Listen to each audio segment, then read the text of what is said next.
hapa Tanzania kila mtu ana haki ya kuishi.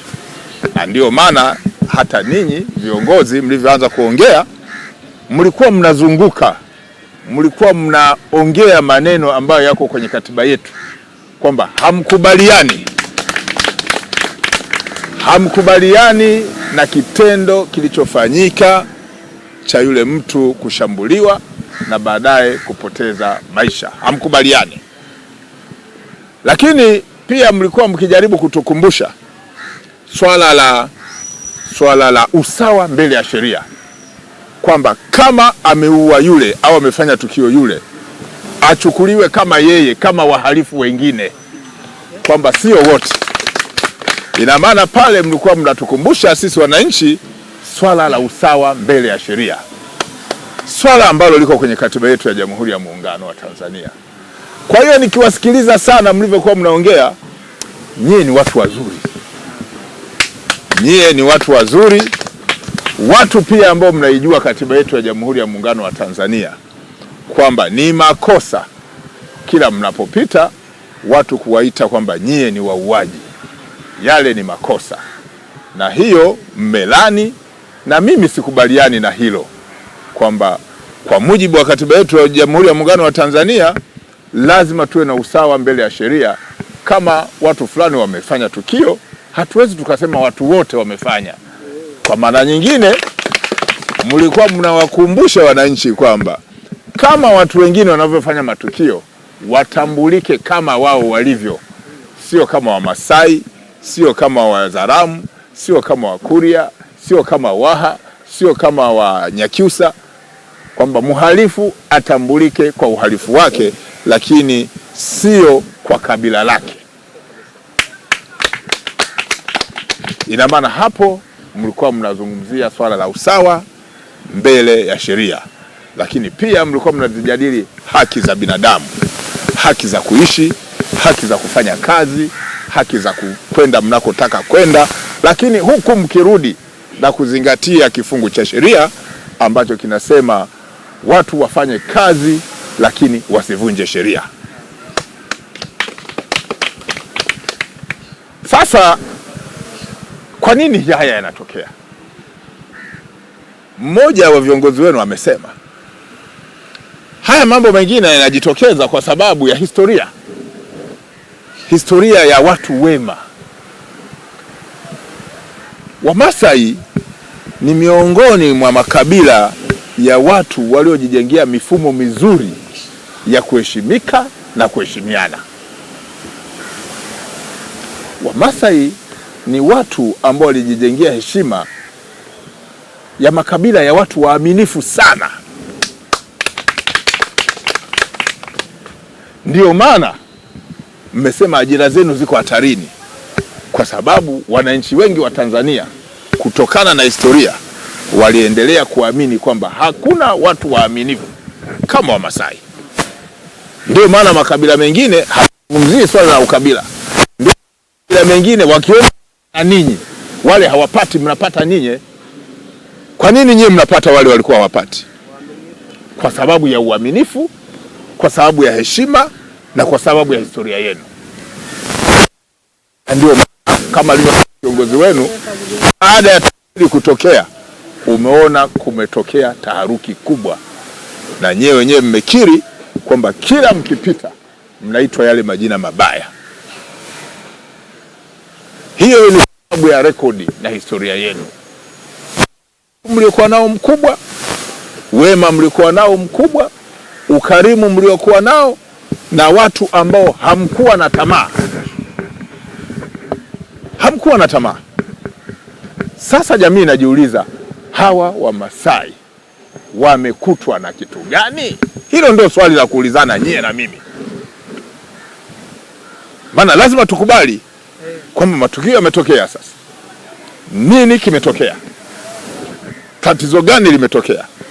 Kwa nini watu wanapoteza uaminifu kwenu? Watu ambao mlikuwa mnalibeba taifa kwa uaminifu, watu mlikuwa mnalibeba taifa kwa ujasiri, kwamba ukilindwa na Mmasai mtu asogei. Ndio kilikuwa kinawapa ajira, ndio kilisababisha watu wa makabila wengine wakakosa kazi. Sio kwamba hizi kazi watu hawazitaki, Watu wanatafuta kazi na ulinzi ni ajira. Kwa nini Masai anapata ajira? Kwa nini watu wengine ambao sio Masai wapate ajira? Nini kimetokea?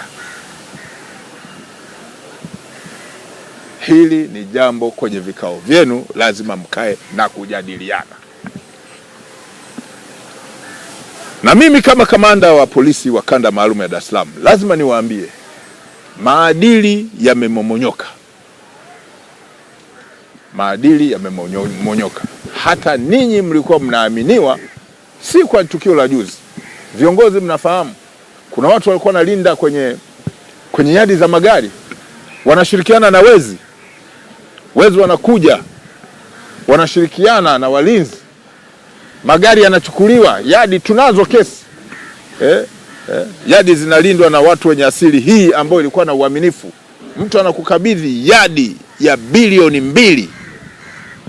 Masai anaamini kwamba Masai hawezi kuchukua. Masai ni mwaminifu. Masai ni mwadilifu. Masai ni jasiri. Hakuna mtu atakuja hapa. Lakini unakuta asubuhi Masai hayupo na magari hayapo.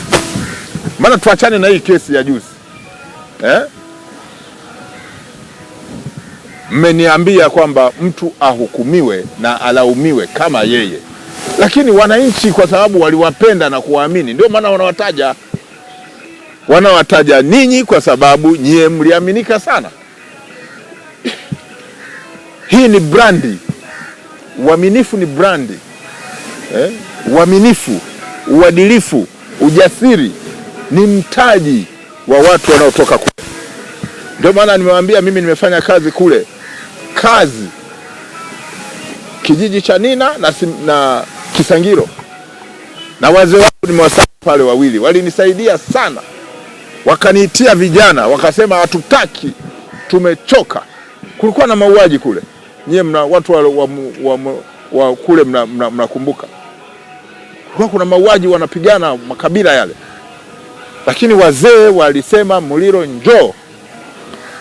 Acha field force huko juu. Nikashuka kule chini mlimani, nikaongea nao. Wakaambia sisi tunamaliza hii. Tukashirikiana. Na ikamalizika. Kama inakumbuka. Ikamalizika vizuri. Kwa hiyo na ninyi sasa, mimi kama kamanda wenu ambaye pia ninawapenda sana, ambaye bado naamini ni waaminifu na waadilifu na jasiri, ili turudishe jina zuri. Na kama mlivyosema hatukubaliani na haya matukio na nyie mmechukia, hawa watu lazima wakamatwe. Lazima wakamatwe. Lazima wakamatwe kama tulivyofanya kwenye kijiji cha Nina na Simanjiro na Kisangiro. Lazima viongozi turudishe imani.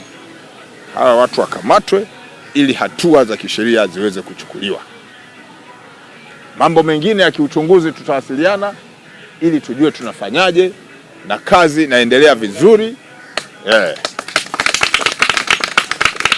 Kwa sababu hatukubaliani na nyie hamkubaliani. Hawawezi wakachafua. Hii kabila ina heshima kubwa. Mnakumbuka tangu marehemu Baba Sokoine. Heshima kubwa. Heshima kubwa. Sasa hawezi kuchafua.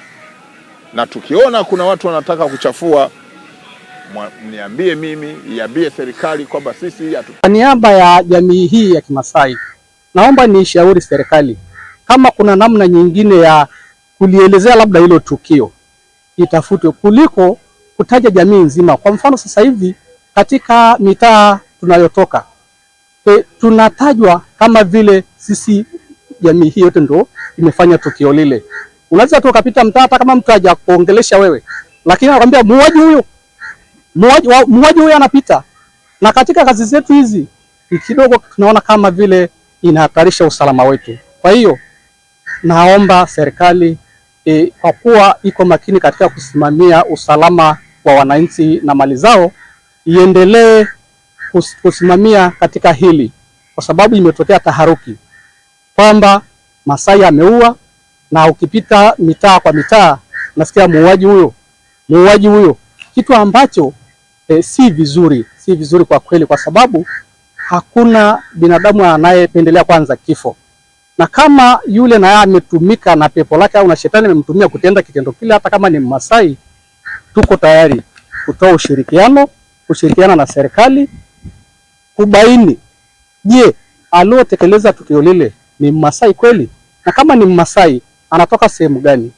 Kwa hiyo nilikuwa naomba serikali nishauri kwamba kwenye ile kampuni ambayo wale watu walikuwa wanafanya kazi, labda kuna vielelezo ambayo inaelezea labda kwamba huyo alikuwa labda na kitambulisho cha sehemu anayotoka au kitambulisho cha kazi, kwa sababu tukipata hivyo vitambulisho vyake tutajua labda ametoka sehemu gani. Tukishajua, tuko tayari kushirikiana na serikali kuhakikisha kwamba wahusika wanakamatwa na sheria iweze kuchukua mkondo wake. Ya hayo machache na nasema asante sana na washukuru.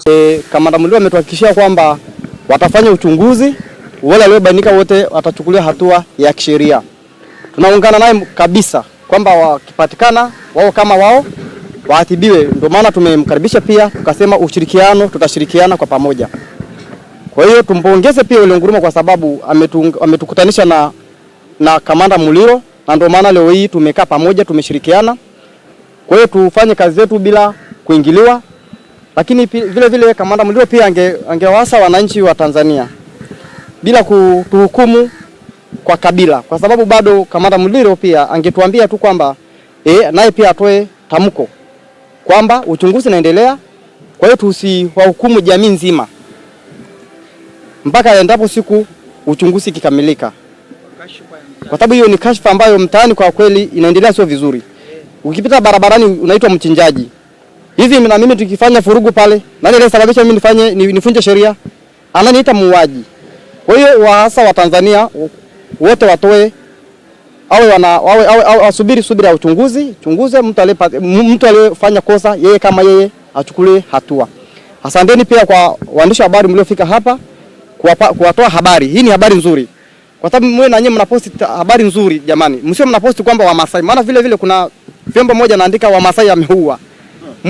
Sasa hiyo pia na nyinyi waandishi habari kwenye majukumu yenu, mwe kabisa mnaangalia kwamba inapotokea taarifa kama vile jitahidini mnaangalia, je, hii kilichotokea ni Wamasai, lakini mtafute na jina.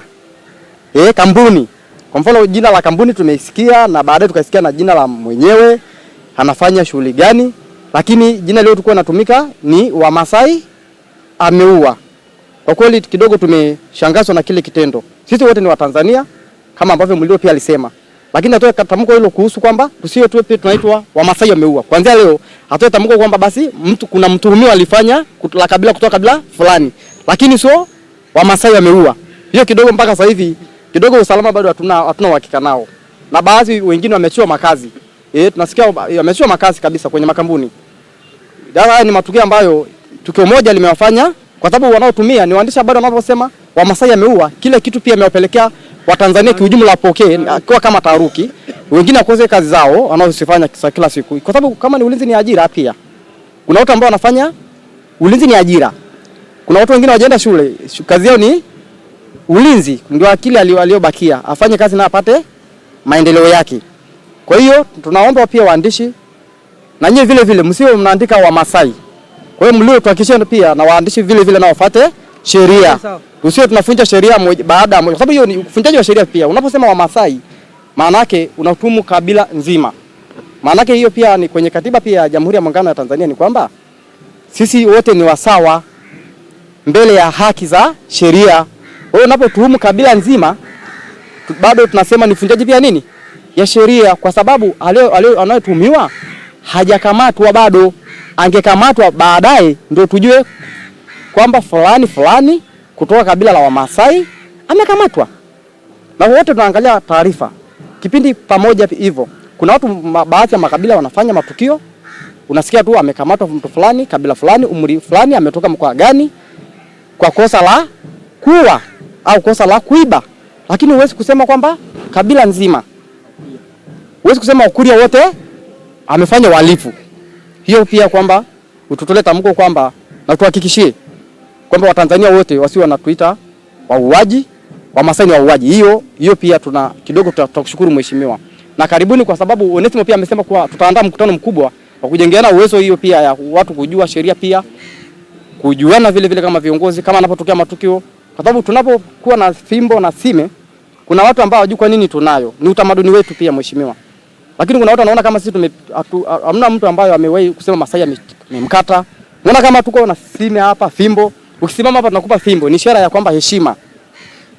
Tuna sime. Ni utamaduni wetu, sio kwamba kwa ajili ya vita. Kwa hiyo hata situnukuu vibaya. Kwa hiyo karibu sana mheshimiwa, tutolee tamko hilo ili viongozi hawa watakapoenda kurudi kwa makwao kwamba leo tumekutana kabisa, ile wasiwasi iondolewe.